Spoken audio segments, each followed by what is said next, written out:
During the 1980s, there wasn't a singer who symbolized soul music like the great Luther Vandross. Over the span of his career, he sold over 40 million records, won 8 Grammy Awards, and performed to sell-out crowds, sometimes earning millions of dollars in just one night. Aside from that, he has sold 13 platinum albums, a feat that has rarely been matched. Throughout his career, Luther's character varied. To some of his fans, he was almost a god, but to others he was standoffish. To some recording artists in the industry, he was a genius, but to others, he was a prude. Until now, many issues surrounding his story have never been told. In this episode of Exposed, we reveal his side of the story, of what happened, and his most controversial moments, and some issues that need to be clarified.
Luther Vandross, Jr. was born April 20, 1951, in New York. He was one of 4 children, born to Mary Ida and Luther Vandross Sr. He showed signs of being a musical prodigy early in his life, learning to play piano by ear by the age of 3. Unfortunately, tragedy struck him early in his life when his father suddenly died from diabetic-related issues. Luther at the time was only 8 years old. Luther's family relocated to the Bronx, New York. As he grew into his teens, to help him deal with issues like rejection, Luther's mother would cook and feed big meals for him. This would become a coping mechanism as he became an adult, using food for comfort. After dropping out of college, Luther started his musical journey by joining a theater group, which became very prominent.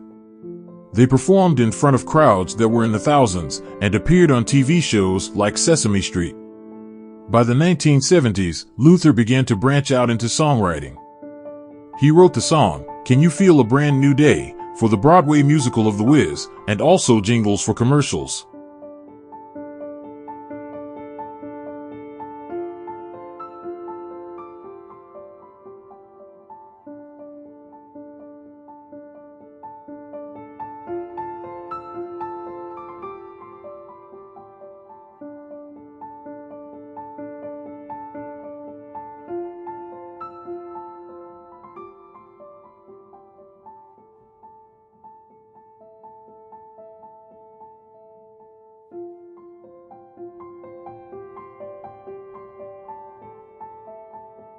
He eventually started a singing quintet called Luther and was able to score his first major record deal. Unfortunately, the group didn't do well. The first album didn't chart at all, and before the second album could be released, 2 members quit the group. As a result, they were dropped by their record label. Afterwards, to make ends meet, Luther started singing background vocals for other recording artists like David Bowie and Sister Sledge. Because he had such a commercial singing voice, he was in high demand and could charge a high rate. He made at times triple what the average background singer would make. At times, he would even request percentage points. He used that good income to support a lavish lifestyle. Later, he joined another singing group called Change as their lead singer. They had modest success, producing gold for their first release. However, Luther decided to leave the group due to the low pay. After this, he finally decided to pursue a solo career, signing with Epic Records in 1981. He got off to a great start with a song he wrote, Never Too Much, which became a major hit. During the 80s, Luther became a soul icon, scoring platinum with each album he released. He scored 11 straight. He also gained recognition with his peers as a songwriter and producer who was in high demand. Aside from himself, he wrote and produced for artists like Whitney Houston and Cheryl Lynn. A lot of people don't know he originally wrote So Amazing for Dionne Warwick before remaking it for himself years later. As a producer, Luther could be very demanding in the studio. On one occasion, while working with Aretha Franklin, their argument over how to sing a song became so heated that Aretha walked out on him. Clive Davis, who ran the record label at the time, had to intercede to bring them back together and finish her album. During this time, Luther had his share of health problems and challenges as well.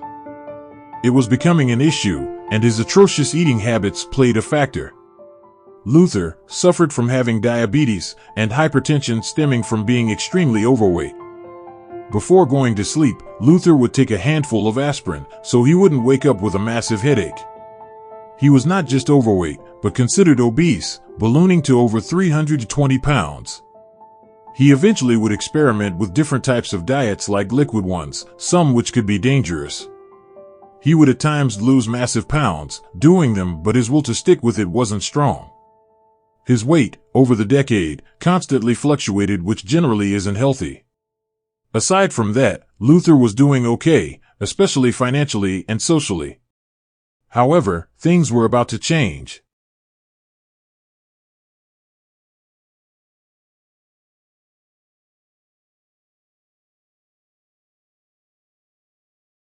Goes without saying, when it came to business, Luther was the type of person who didn't take much off of people, and was one of the few artists who was quick to even put fans in their place. B.B. Winan said one time, Luther was in a shopping mall, and a fan saw him going up an escalator and tried to talk with him. Luther quickly cut her off, said he was in a hurry, and kept walking. The fan, deeply upset, responded shouting an obscenity to him and walked away. Luther turned around, caught up with the fan, and asked her a question. He asked her, "Do you have any of my albums?" She said yes. He told her to name the titles, which she did. He then went in his pocket, pulled out some money, and gave it to her. After she took the money, he exclaimed, "Now, you don't own me." He then turned around and walked away. Luther was also one of the few musicians who wasn't flattered when fans would throw their undergarments on the stage while he was performing. In fact, Luther found it to be rather disgusting. He wanted to be known for his talent as a musician, not what his songs did in the bedroom. We know this because on one occasion, he stopped a performance, pointed out a fan who had tossed their undergarment on stage, and made her come up and retrieve it. Some singers also hate it when they see fans using their electronic devices while they're performing on stage. On another occasion, he was performing and noticed a fan was talking on his cell phone and again stopped the performance. He said something to the fan, but surprisingly, the fan was Bobby Brown, who was talking on the phone with his wife, Whitney Houston. After taking his phone, he actually had the fan say hello to Whitney before restarting his concert. It was rumored Luther favored certain fans. The fact is, Luther was somewhat of a germaphobe, and he was not comfortable allowing fans to just walk up and hug him. It was just common that only his female fans attempted to show affection when seeing him. A lot of people just thought he was difficult, but actually he just found it absolutely necessary to enforce boundaries with everyone he encountered.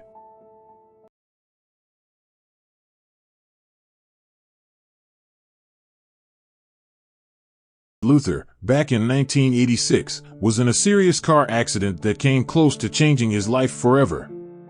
While driving his new Mercedes with 2 passengers, he crashed into 2 cars. 4 people were injured, and 1 person was killed.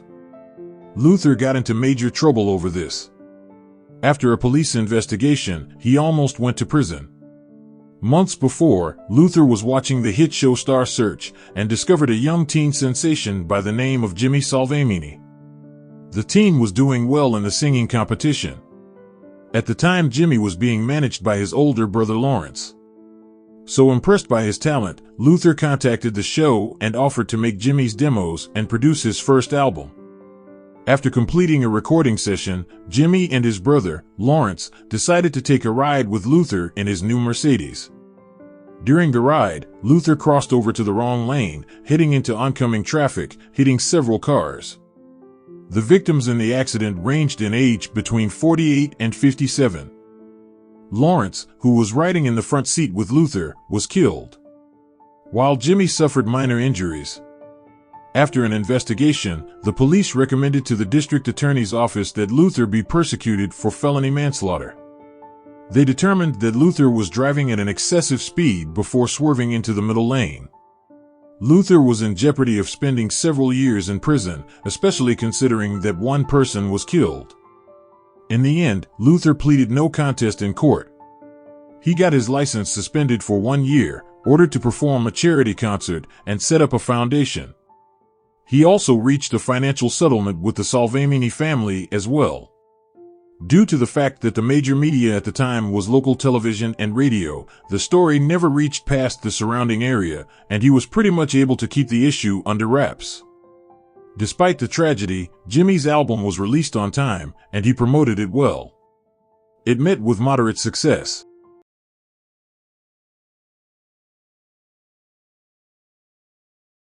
There were rumors as to there being constant tension between Anita Baker and Luther Vandross.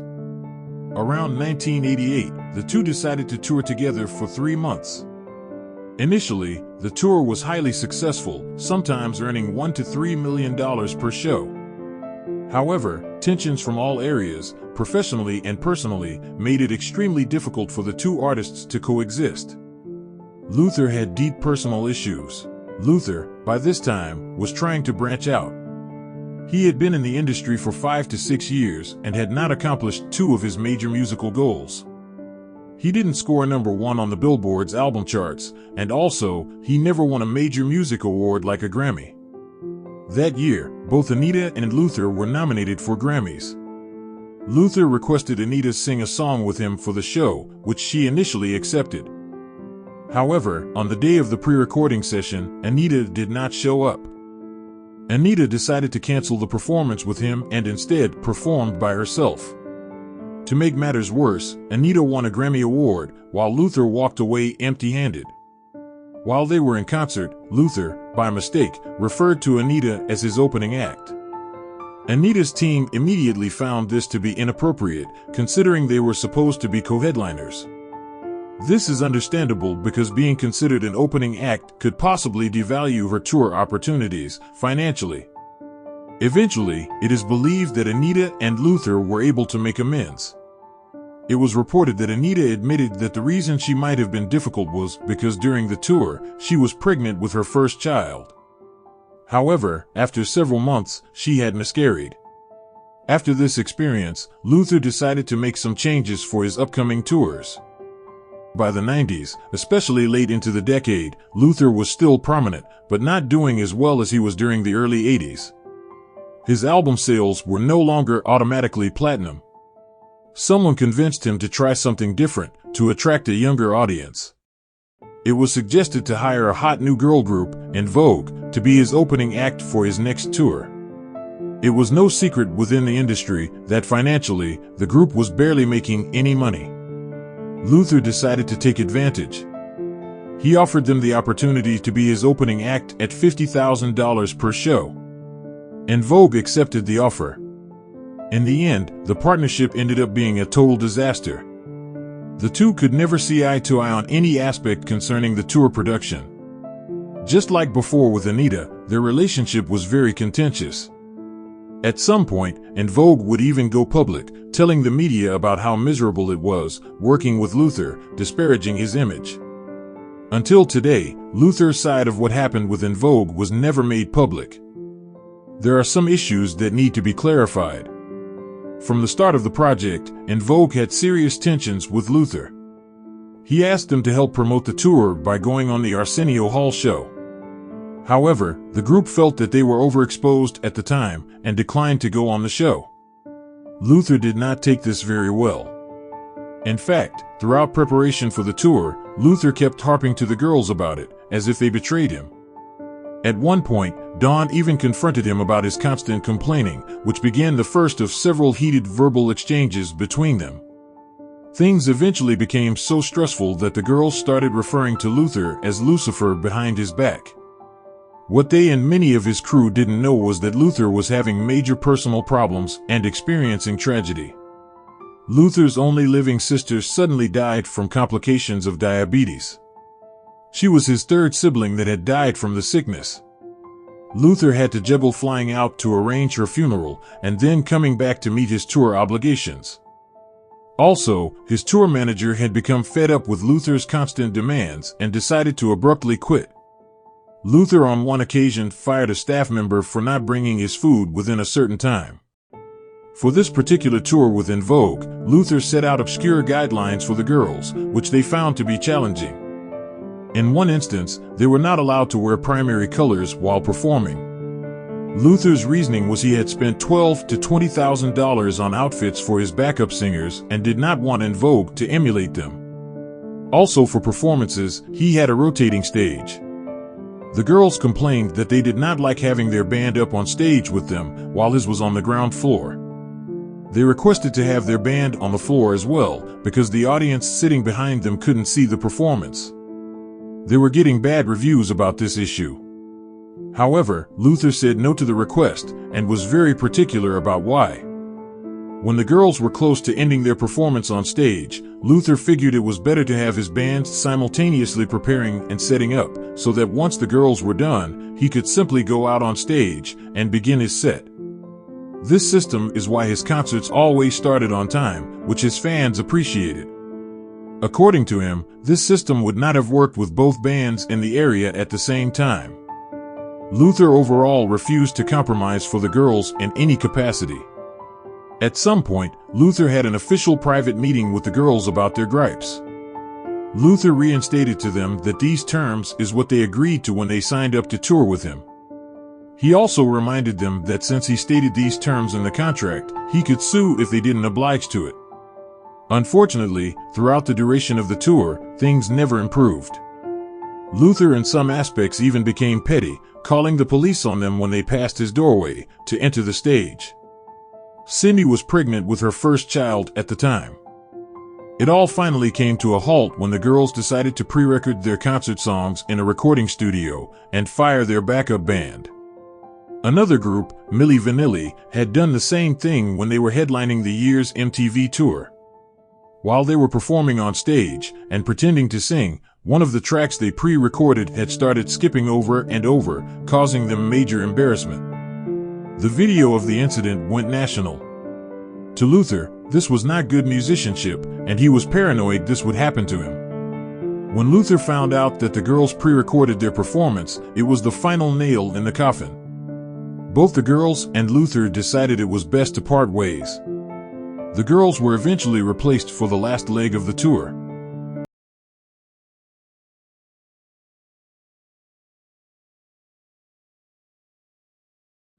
Towards the end of the 90s, Luther signed with J Records, a new label started by Clive Davis. For his last album, he decided to write a sentimental song called Dance with My Father. The song reflected on one of his last memories of his father and how, as a little boy, they would dance together. After completing the album, Luther would undergo his most difficult challenge. It was time to start working on the video for the song. However, disaster happened. Around 2003, Luther's mate came to his home and found him on the floor, unconscious. He was rushed to a hospital where it was determined he had a stroke. He would lay in a coma for 2 months. When he revived from it, he was wheelchair-bound. Doctors also had to perform a tracheotomy to fix his speech. He was almost completely incapacitated and dependent on assistance from nurses to family and friends to cope. He would spend months hospitalized and in constant therapy.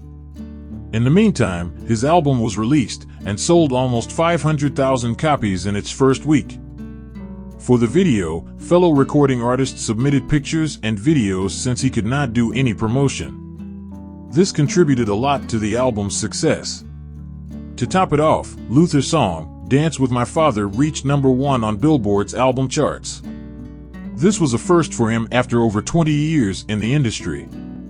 For the 2004 Grammys, Luther's song was nominated and won a Grammy Award for Song of the Year. Luther was still in therapy and wasn't cleared to travel, so his friend Richard Marx accepted the award for him. In May of 2005, Luther went on Oprah for a TV appearance, saying he would hope to recover and sing into his 80s. This was his last TV interview. On July 1, 2005, Luther died from complications of his stroke. He was 54 years old. His funeral was like a parade. It was televised and attended by most of the artists he had worked with over the years. It was a true celebration.